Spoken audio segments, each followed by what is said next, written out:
కేసీఆర్ ఉన్నప్పుడే బాగుండే. బీఆర్ఎస్ పాలనలో రంది లేకుండా కరెంట్ ఉండేది. అన్నదాతలంతా ఇంటికాడ నుంచే పొలాలను పారించుకున్నారు. కాంగ్రెస్ వచ్చింది, కరెంటు పోయింది. కరెంటు కోతులతో రైతన్నలు అవస్థలు పడుతున్నారు. నీటి ట్యాంకర్లతో పంటలను కాపాడుకుంటున్నారు. రోజుకు 13 నుంచి 14 గంటల పాటు కరెంటు కోతలు విధిస్తోంది రేవంత్ సర్కార్. ఎట్లుండే తెలంగాణ ఎట్లా తయారైందని ఆవేదన చెందుతున్నారు రాష్ట్ర రైతాంగం. మార్చిలోనే ఇట్లుంటే మేలో పరిస్థితి ఏంటని ఆందోళన పడుతున్నారు.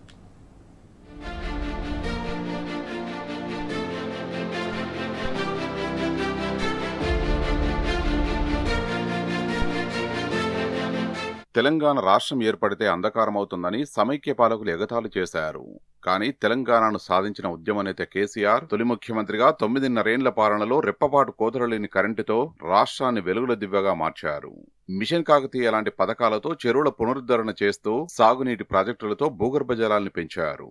కేసీఆర్ దూరదృష్టితో దేశానికి అన్నం పెట్టే తల్లిగా సుఫలమైన తెలంగాణను మార్చారు. బీఆర్ఎస్ ఏలుబడిలో సాగు పండగవ్వడంతో అన్నదాతల ముఖాల్లో చిరునవ్వు తొణికిసలాడింది.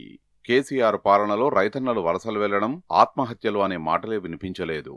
కానీ 2 ఏళ్ల కాంగ్రెస్ పాలనలో 10 ఏళ్ల అభివృద్ధి కనుమరుగవుతోంది.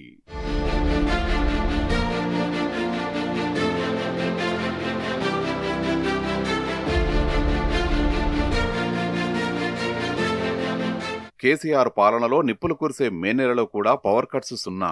రేవంత్ పాలనలో మార్చి నెలలోనే రోజుకు 13 నుంచి 14 గంటలు విద్యుత్ కోతలు విధిస్తోంది. బీఆర్ఎస్ హయాంలో రాష్ట్రంలో సాగు విస్తీర్ణం 65% పెరిగింది. 9.5 ఏళ్ల బీఆర్ఎస్ పాలనలో రైతన్నలకు వెన్నుదన్నుగా నిలిచింది ప్రభుత్వం. కేసీఆర్ వ్యవసాయానికి ఉచిత విద్యుత్ కోసం 75,000 కోట్ల రూపాయలు ఖర్చు చేశారు. విద్యుత్ సబ్సిడీ కోసం 37,000 కోట్లు వెచ్చించింది. విద్యుత్ సంస్థల బలోపేతానికి 39,000 కోట్లు ఖర్చు చేసింది. ఇలా కరెంటు విషయంలో ప్రతిష్టాత్మక నిర్ణయాలు తీసుకుంటూ కోతలు లేకుండా 9.5 ఏళ్లు పాలన సాగించింది బీఆర్ఎస్ ప్రభుత్వం.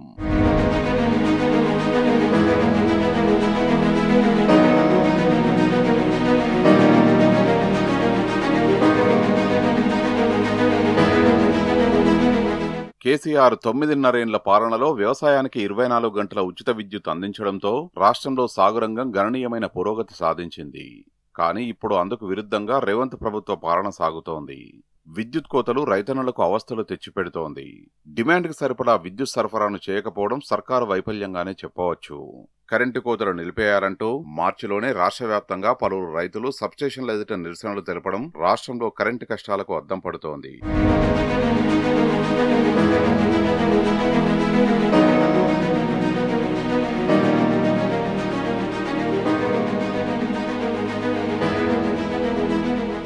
రాష్ట్రంలో తీవ్రమైన కరెంటు కోతలతో రైతన్నకు కొత్త వెతలు తెచ్చిపెడుతున్నాయి.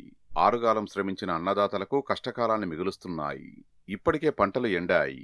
వరి కంకి దశలో ఉన్న పంటకు మరికొన్ని రోజులు గడిస్తే చాలు గండం గడిచినట్టేనని అన్నదాత అనుకుంటుండగా కరెంటు కోతలు తీరని దుఃఖాన్ని మిగులుస్తున్నాయి. వాటర్ ట్యాంకర్లతో పంటల్ని కాపాడుకునే ప్రయత్నాలు చేస్తున్నారు రైతులు. కానీ వచ్చే ఏప్రిల్ మే నెలలో ఎలా అంటూ ఆవేదన చెందుతున్నారు. విద్యుత్ సరఫరాలో నాణ్యత లోపించడంతో లో వోల్టేజీతో కరెంటు సప్లై అవుతుండడంతో మోటార్లు కాలిపోతున్నాయి. సమైక్య రాష్ట్రంలో ఉన్న కరెంటు కష్టాలు మళ్లీ మొదలయ్యాయని బాధపడుతున్నారు రైతులు.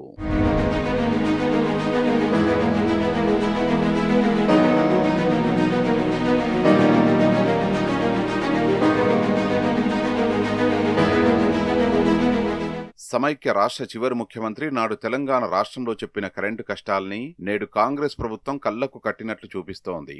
తెలంగాణ తొలి సీఎం కేసీఆర్ 9.5 ఏళ్లు కంటికి రెప్పలా కాపాడుకున్న రాష్ట్రాన్ని 2 ఏళ్లలోనే విధ్వంసం సృష్టించింది రేవంత్ ప్రభుత్వం. రైతన్నలను గోసపెడుతున్న కాంగ్రెస్ ప్రభుత్వంపై రాష్ట్రమంతటా విమర్శలు వ్యక్తమవుతున్నాయి. కేసీఆర్ పాలనలో ఎట్లా ఉండే తెలంగాణ ఇప్పుడు ఇలా తయారైందేంటని ఆవేదన చెందుతున్నారు.